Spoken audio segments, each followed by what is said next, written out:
Ready? Every year at springtime, Rebecca Estelle planted just enough seeds in her garden to grow vegetables for a long winter. She planted carrots and beans, tomatoes, peas, corns, and rutabagas. She grew a little bit of everything except pumpkins. Rebecca Estelle hated pumpkins. When she was a little girl, money had been scarce. For an entire month, all there had been to eat were pumpkins. Baked pumpkins, steamed pumpkins, boiled pumpkins, stewed pumpkins, smashed pumpkins, rotten pumpkins, breakfast pumpkins, lunch pumpkins, dinner pumpkins. Enough pumpkins! When things finally improved and there was more money to buy food, Rebecca Estelle decided she would never eat pumpkins again, or even look at one, not ever. And she didn't until one autumn day, long after Rebecca Estelle's hair had turned snowy white. She was raking the leaves that each fall from her black walnut tree, and her cat Esmeralda was scattering them just as quickly. All of a sudden, the pumpkin truck passed by. Oh, she heard it coming, and she knew what it was. It rumbled past by at harvest time every year. She turned her back and concentrated on picking up the last falling leaf. She managed to ignore the truck until splat! An enormous pumpkin tumbled off the truck and smashed into slimy orange smithereens all over the edge of her yard. Come back here and get this pumpkin, she yelled, but the driver sped away. Well, I won't touch it, Rebecca still insisted, getting her shovel from the barn, and I won't look at it, she added as she shoveled dirt on top of the pumpkin pieces. I won't think about that pumpkin ever again, she declared. And she didn't until spring, when Rebecca Estelle was admiring the new sprouts in her garden. She noticed Esmeralda playing in some big green leaves growing at the edge of the yard. How curious, she said, going over to inspect them. I didn't plant anything there. Then Rebecca Estelle remembered the pumpkin truck and the slimy pumpkin smithereens. Pumpkins, she cried in disgust. Come out of there, Esmeralda. I will not water those plants. I will not tend them. I will ignore them, and they will die. She picked up Esmeralda and stomped inside. But a week later, when Rebecca Estelle peered out her window, she saw that the vines had grown. She tramped to the barn, got her garden tools, and went to work on the pumpkin vines. She cut and dug until not one was left growing. There, now there will be no pumpkins. She smiled and went back inside. But the next week, when she was weeding the garden, she noticed that the pumpkin vines had grown back. Rebecca Estelle marched inside and snapped the curtain shut. The only thing to do is ignore them. They won't grow if I don't take care of them, she muttered. So rain or shine, all spring and summer, she never looked out the front window. She used only the back door and never even glanced towards the vines. Neither did Esmeralda.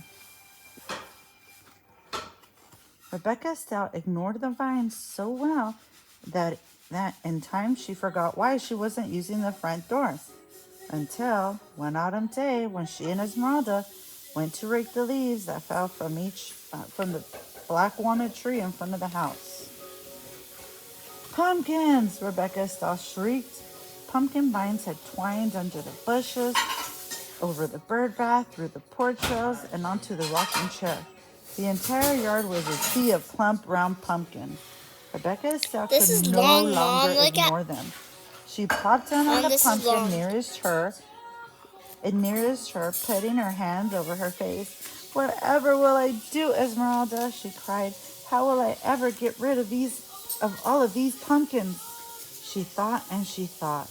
Her mind went back to all the pumpkins she had eaten as a young girl, when pumpkins were the only food her family had. Well, we can't let them stay here, she told Esmeralda. Some people might need these pumpkins, and I suppose there are folks crazy enough to like them. We'll give them away. She marched off to get her wheelbarrow. Rebecca Estelle struggled to lift the first pumpkin, then the second and the third. She huffed and she puffed as she wheeled the loaded wheelbarrow into the lane. I'm too tired to deliver these heavy pumpkins now, Rebecca Estelle grumbled. She mopped her brow with her apron and wondered what to do next. Perhaps if I make them into pies, they will be easier to deliver. Such a nuisance. So she went to work. She scooped the slimy seeds out of the pumpkins and cut away the shells. After she boiled the pumpkin meat, she mixed it with eggs, milk, sugar, flour, cinnamon, nutmeg, and cloves to make rich pies. Then Rebecca Estelle made pumpkin tarts, pumpkin muffins, pumpkin cakes, pumpkin bread, pumpkin pudding, pumpkin cookies, until pumpkin dishes spilled out of every cupboard, drawer, and cubby hole, and the seeds were a mountain in the corner. Well, that's the first batch, Rebecca Estelle said, dusting her floury hands. Now to deliver them. She put the wheelbarrow outside the kitchen door, then loaded it with the pumpkin treats. When it was full, just the thought of delivering all those pumpkin dishes made Rebecca Estelle tired. If only people would come get them, she said. Then she had an idea. Rebecca Estelle whirled around and hurried back into the house for a kitchen knife. This should get people to come, Rebecca Estelle cried. She took her knife and sat in the middle of the pumpkin patch. She carved a smiling face on a nice round pumpkin, a scary snaggletooth face on a tall, thin pumpkin, and boo on a short, squat pumpkin. She was so busy carving pumpkins, she hardly noticed how dark it was getting. When she could no longer see, she went to the shelf on the back porch and got the sack of candles she kept for emergencies. If this doesn't get people to come here, we'll have to deliver them all ourselves, she muttered to Esmeralda. Look at all the pumpkins. Rebecca Estelle peered into the darkness for a long time. She didn't see anything. Still, she watched until finally she saw a light, faint at first, then brighter, and then more lights bobbing through the night. Here they come, she shouted. Esmeralda, let's heat some apple cider. Young and old, everyone in town came. Rebecca Estelle, we thought you hated pumpkins, they said. We saw your jack-o'-lanterns from the end of the road and came for a closer look. I was hoping you would, said Rebecca Estelle. Where did you ever find all of these pumpkins? People asked. I came by them quite by accident, Rebecca Estelle said, smiling. Would you like some pumpkin pie? There's plenty. She winked at Esmeralda. Everyone enjoyed the pumpkin pie and cider and had such a good time. So did Rebecca Estelle. And when they were ready to go home, she made sure each carried a jack-o'-lantern, a bag of seeds for roasting, and a pumpkin treat. Rebecca Estelle gave away everything that reminded her of the pumpkin she had always hated, until all that remained was a handful of seeds. Those she tucked snugly into her pocket, where they would be safe until planting time next spring. The end. Too many